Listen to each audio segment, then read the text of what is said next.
Good morning and welcome back to my YouTube channel. So ngayong araw na ito mga kaprobinsya is ipapakita ko sa inyo yung inahin na nanganak noon at naubos lahat ng kanyang anak na namatay. So ngayon mga kaprobinsya is magpapabulog naman siya ulit. So tara mga kaprobinsya, samahan niyo ako at ipapakita ko sa inyo. So yan mga kaprobinsya, tapos na siyang magbulog. So ayan. So mga kaprobinsya, itong barako is hyper na ito mga kaprobinsya. So ito yung bagong barako na inalagaan ng nanay ng kapatid ng stepfather ko. So ayan. So ngayon malaki na yung kapag mga anak na siya mga kaprobinsya is malaki na kasi hyper na ito yung barako. Hindi pa ito masyadong is mga 8 months old pa lang yung barako na ito. So ayan, ito yun rin yung kanyang binulugan nung isang buwan. Araw pa lang yata. Mga 2 weeks. So ito na siya ngayon. So ito na si Bori. So si Bori is matanda na talaga mga kaprobinsya. So kailangan na talaga siyang palitan. So ayan. So mga 3 taon na si Bori na nagsiservisyo. So ayan, matanda na siya. So yan, ito buntis na rin. So ito mga kaprobinsya, ito yung siguro kung nabuhay yung anak nung nagpabulog na inahin na yon na hyper is ganito na din kalaki yung kanyang mga anak. Kasi mga 3 araw lang yung pagitan nila. So nauna yung hyper na yon at saka ito. So ito is crossbreed na ng hyper at native na na baboy. So yung inahin na ito is na crossbreed siya sa durok. Tsaka sa itim na durok at na-crossbreed siya sa hyper. So ayan, sa native. So kaya mga kaprobinsya, malaki yung kanyang mga anak. Ayan. So isang buwan siguro mga mga 40 days pa lang yung kanyang anak.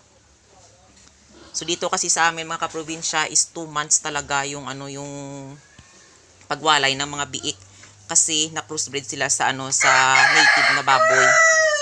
So yun, yung mga hyper na baboy is mabilisan lang talaga sila, mga 45 days okay na iwalay.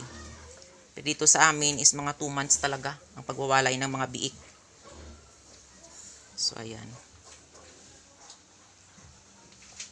So, grabe talaga, sobrang laki ng ng kanyang mga anak. So lahat ng itong mga kaprobinsya is meron na talagang meron ng may-ari.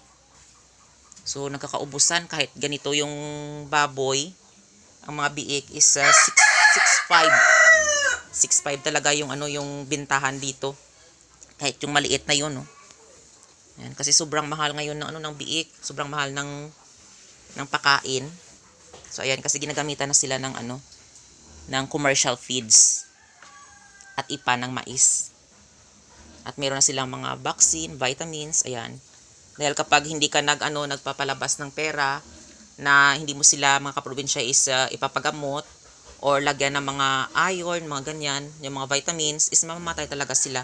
So sayang lang yung yung pagod mo at pawis na So kailangan sure ball talaga mga kaprobinsya na ngayon yan yung natutunan namin na pag-alaga ng baboy na kailangan talaga silang magka-vitamins kasi sa pabago-bago ng klima. Kahit sila, kahit Bisaya, kahit native sila sa mga kaprobinsya. Pasensya na. Kasi yung tawag dito sa amin sa Iloilo is Bisaya. Yan. Yung mga native na ito.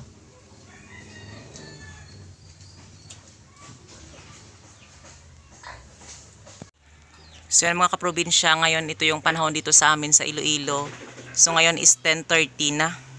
So ayan. Grabe. So sa ibang bahagi ng ng Iloilo, Guimaras at Negros is meron talagang malakas na pag-ulan ngayon. So ayan mga kaprobinsya, ingat-ingat lang tayo sa panahon ngayon. Ayan.